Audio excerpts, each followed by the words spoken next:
Senhoras e senhores, o Piastri venceu o GP do Azerbaijão, a McLaren agora é líder e o Leclerc infelizmente não conseguiu converter uma pole position em uma vitória.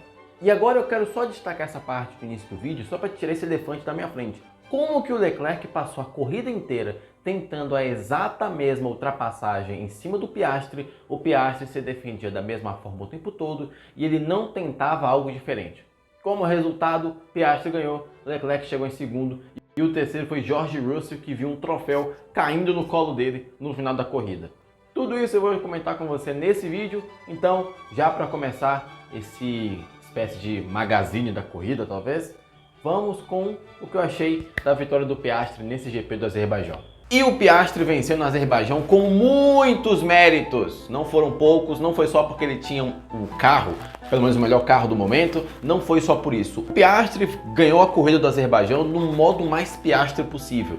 Eu não me lembro de ter escutado a voz do Piastri ou a voz da McLaren durante a corrida. Eu não me lembro, eu só sei que o Piastri estava tão focado em correr que ele simplesmente, depois de ultrapassar o Leclerc, resolveu dar uma aula de como se defender. E incrivelmente o Leclerc, observando que o Piastri se defendia da exata mesma forma todas as vezes. O Piastri colocava o carro por dentro da curva, o Leclerc não tinha como ultrapassar. E foi assim por incríveis 29 voltas. 29 voltas, isso das que eu contei. Eu sempre falo, o Piastri é o famoso cara que trabalha quieto, é o famoso cara que ganha espaço quieto, sem fazer barulho, sem fazer alarde, ele vai lá e faz. Agora, venceu mais uma corrida pela McLaren, conseguiu a sua segunda vitória e daqui a pouco a gente vai ter que começar a discutir a Vera se ele não vai ser o primeiro piloto. Mais uma vez o Piastri está aparecendo pra gente, sem dizer uma palavra, apenas com ações na pista e vencendo corridas. Mais uma! E o campeonato ainda está longe de acabar. E quando eu digo que a gente está questionando isso, eu estou falando realmente sério. Enquanto o Piastri vencia a corrida, a gente também tinha uma confusão atrás dele. Sainz e Pérez resolveram se abraçar durante a corrida. Tá bom, bora falar do que aconteceu entre o Sainz e o Pérez no Azerbaijão. Primeiro de tudo, a gente não pode deixar de falar sobre o quão bom o Sérgio Pérez foi em Baku. A gente sabe que ele é um excelente piloto em pistas de rua, estava indo super bem, estava fazendo um final de semana excelente, principalmente a comparação que ele vinha fazendo nos finais de semana de corrida anteriores, e estava em posição de pódio, poderia até mesmo ter terminado em segundo lugar na corrida, já que o Piastri tinha aberto uma distância no final. Mas aí ele atacou a posição do Leclerc, que se defendeu, perdeu para o Sainz e deu no que deu. No fim, quem se deu bem mesmo foi o Russell nessa bagunça toda. E um lembrete, apesar dessa imagem aqui estar depois do contato, não significa que aqui a culpa é 100% do Sainz ou 100% do Pérez. Eu falei com alguns amigos, eles me disseram que eles consideram como lance de corrida, apesar de eu considerar um pouquinho mais culpa do Sainz, eu não vou colocar culpa 100% nele, porque dois carros não ocupam o mesmo metro quadrado. O que aconteceu foi o seguinte, nessa reta aqui, tanto o Sainz e Pérez estavam lado a lado. Eu poderia até pegar os carrinhos aqui, mas não vai dar tempo. E a curva era para a esquerda. O Pérez queria ficar por dentro para garantir a posição que ele tinha perdido já para o Sainz, enquanto o Sainz queria chegar o máximo à frente possível e numa linha melhor. Então, enquanto um estava mirando para ir para a curva, o outro estava tentando ir em linha reta. Como resultado, eles se tocaram. E aqui eu estou sendo bem eufemista, na verdade, porque não foi um qualquer toque. O Pérez perdeu um quarto lugar na pior da hipótese e o Sainz perdeu um pódio. No fim, os dois saíram abraçados da corrida e novamente o pódio caiu no colo do meu mano George Russell. No fim de tudo, dois carros não ocupam o mesmo metro quadrado. Quando eles tentam, eles se batem. E no fim, quem mais perdeu com isso foi o Pérez, porque ele precisa mostrar para a Red Bull que ele tem talento para ficar na Fórmula 1 e vem mostrar para as pessoas que faz sentido a Red Bull investir nele. Um pódio em Baku, apesar de ser a casa do Pérez, poderia ser um bom motivo e infelizmente isso não vai acontecer. Tanto é que ele era o principal piloto mais irritado na situação. O Sainz até levou de uma maneira mais tranquila, já o Pérez começou a bater no volante, começou a esbravejar, porque de fato era para ser o melhor resultado dele depois de muito tempo. Então é isso. Vai pipocar, Fernando? Você vai falar que foi lance de corrida? Você não vai dizer que teve um culpado ali? Óbvio que eu vou pipocar. Eu estou aqui para falar o que eu vi, não falar o que eu acho. Mas eu quero saber a sua opinião. Quem não tinha nada a ver com isso foi o George Russell, que incrivelmente conseguiu prever com muitas aspas o que aconteceria no domingo, enquanto ele falava no sábado. E não é que o George Russell previu o lance entre Pérez e Sainz no Azerbaijão? Se você ver a corrida, você já sabe que Sainz e Pérez se encontraram em Baku e resolveram saírem abraçados da pista para tentar comemorar, só que resolveram fazer isso durante a corrida. Os dois abandonaram. Mas vamos relembrar o que foi que o Russell disse no dia anterior. Perguntaram para o Russell qual que era o melhor cenário para ele nessa corrida. E aí ele respirou fundo e com um sorrisão no rosto disse: o melhor cenário para a gente é que os 4 carros batam e a gente vença.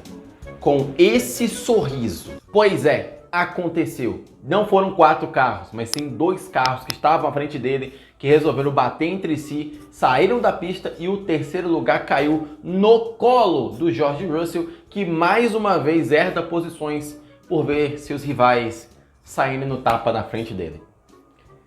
Então cuidado com o que vocês pedem. E de novo, a gente tem que falar aqui, o Verstappen não ganhou de novo, 7ª corrida seguida sem vitória da Red Bull. A McLaren agora é líder. A McLaren é líder do campeonato de construtores a partir do GP do Azerbaijão. E não, a gente não está em 98, a gente não está em 2007 ou a gente não está em 2014. É 2024. Depois de mais de 18 meses na liderança, a Red Bull finalmente perdeu o primeiro lugar no campeonato de construtores. A McLaren agora é a líder com 476 pontos, tendo 20 de vantagem para a Red Bull, que vem logo em segundo lugar. E claro, ela, a vermelhinha, a maior, a mais velha, a veinha, Ferrari, já está com 425 pontos e está chegando também. Ela vai ultrapassar a Red Bull se a Red Bull não acordar para a vida. Já no campeonato de pilotos, parece que aquela coisa vai ficar na mesma, né? O Norris pode ganhar 900 corridas, a distância vai ficar entre 50 e 60. É o que está acontecendo aqui mais ou menos. Se o meu cálculo não estiver errado, a distância caiu para incríveis 59 pontos. É o que eu estou vendo ali, 59 pontos de distância entre Max e Norris, enquanto Leclerc está chegando no Norris e o Oscar Piastri também.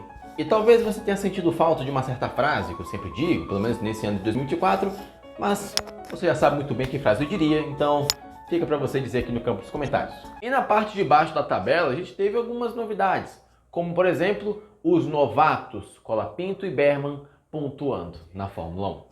E não é que os estagiários pontuaram na Fórmula 1, os 2 novatos de uma vez pontuaram no Azerbaijão. Oliver Berman conseguiu pelo menos um dado, uma estatística extremamente curiosa. Ele é o primeiro piloto a pontuar por 2 equipes diferentes em 2 estreias diferentes, nas 2 primeiras corridas. Ele chegou na Ferrari, pontuou na Arábia Saudita na estreia pela Ferrari. Depois ele só fez outra corrida pela Haas, que foi essa, pontuou na estreia pela Haas. 2 estreias, 2 equipes diferentes, 2 pontos nas 2 primeiras corridas. Um dado aí pra você que não vai servir de nada pro seu dia. E enquanto o Berman chegava em 10º, meu mano Colapinto chegou em 8º e marcou 4 pontos para a equipe da Williams. E agora a gente vai ficar se questionando, será que a equipe perdeu muito tempo com o Sargent? Vamos com calma. As pistas que ele começou a correr foi na Itália e Monza, e agora no Azerbaijão, 2 pistas com muitas retas, que a gente sabe que é o ponto principal do carro da Williams. Vamos ver a partir de agora, a partir de Singapura e por aí vai. Mas um bom início para o argentino, que está mostrando que com um carro bom de reta ele consegue pontuar. Então é isso aí, gente. Pouca experiência, muita velocidade, tudo deu certo para os estagiários. E agora vamos ver o que é que o futuro vai guardar para eles. E ainda tivemos uma boa novidade para o automobilismo brasileiro. Bortoleto saiu do Azerbaijão como líder do campeonato da Fórmula 2. Vale a pena citar aqui, não faz parte do GP do Azerbaijão, mas faz parte do final de semana e eu quero comentar isso aqui também. Eu gostaria que vocês seguissem o novo líder da Fórmula 2, faltando 2 rodadas para terminar o campeonato. Segue o líder, ou melhor, segue o vice, porque o líder disparou. Eu tive que fazer isso. Desculpa, eu tive que falar. No Azerbaijão aconteceu o que todo mundo já imaginava. O Bortoleto precisava virar o jogo contra o Hadjar, que era o líder do campeonato até a chegada da Fórmula 2 naquele país. Mas olha só o que aconteceu. O Hadjar marcou 0 pontos, enquanto o Bortoleto marcou incríveis 15 pontos. Eu até acertei aqui a simetria da coisa. E o Bortoleto é o novo líder da Fórmula 2, faltando 2 rodadas. Com o quarto lugar na corrida principal mesmo, com a pontuação sendo diferente do habitual, ele marcou 11 pontos e marcou também a volta mais rápida. E aí, não só ultrapassou, como abriu vantagem para a Hadjar e agora ele tem 4,5 pontos na frente do francês. Ele fez uma corrida tranquila, fez o básico, mas ele fez o básico bem feito, se esquivou de problemas e soube atacar na hora certa, conseguiu o quarto lugar, era para ter ido ao pódio, como já falei, mas tá tudo bem. Novo líder, faltam 2 rodadas, agora no Qatar e em Abu Dhabi, e é torcer que ele seja anunciado logo pela Audi. Por favor, Binotto, vamos agilizar isso aí. Fernando Alonso, vai lá para Rinwil, obriga o Binotto a assinar aquele contrato. E no fim é isso, gente. Esse foi o vídeo de hoje, um monte de destaques que eu reparei no Azerbaijão e eu quero saber a sua opinião. Comenta aqui embaixo o que você pensa disso tudo. Acha que a Ferrari vai ultrapassar a Red Bull? Acha que a Red Bull pode virar o jogo contra a McLaren? E aí, o que você acha? Comenta aqui embaixo. Se gostou desse vídeo, me segue. E antes que eu me esqueça, Lando Norris fez uma ótima corrida. Dito isso, o Piastri ganhou.